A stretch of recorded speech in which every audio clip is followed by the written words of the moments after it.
and we'll be presenting some of the 100,000 grassroots calls to action on this issue to key lawmakers. This includes a very large collection of signed farm caps and postcards, some of which you see on the display here. With us today, we have some very distinguished guests. You will have the opportunity to hear from each one of them about their perspectives on cap and trade.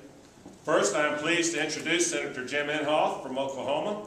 Senator Inhofe has led the charge in the Senate against cap and trade climate change legislation. We're grateful to him for his crusading leadership on this issue, and I personally have appreciated when testifying before the Environment and Public Works Committee his steady hand up there to give our side a little help. Senator, on behalf of the Board of Directors of the American Farm Bureau Federation, if you would step over here, please. All right. We'll give you another one. This is the original one here. Yeah, the Senator does have the original one, which he has proudly displayed in the EPW hearing room. On the floor. And now on the floor of the Senate, right. So thank you, Senator. Would you like to say a few words? I will. Let me first of all just mention that you guys have been my ally during this thing, because I remember 7 years ago, no, it's longer than that now.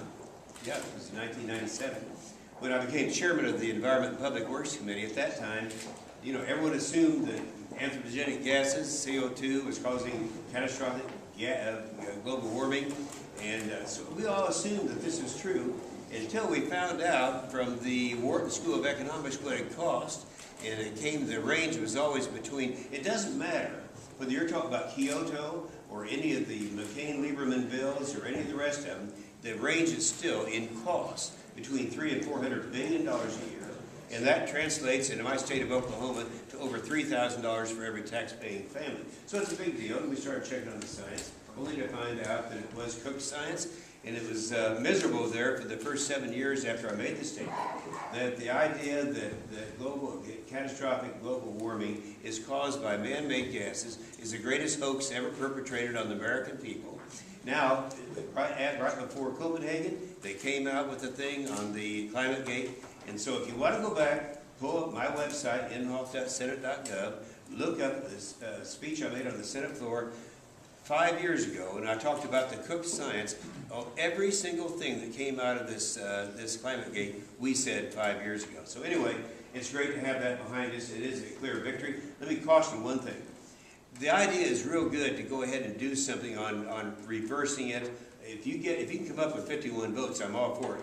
I caution you not to do it unless you know you have 51 votes. Because if you don't, then all that's going to do is get Barbara Boxer and John Kerry and the rest of them standing up and say, see, this is a reversal. The trend is now in our direction. So, you know, don't cap our future. Just keep on doing what you're doing. Thank you, Senator.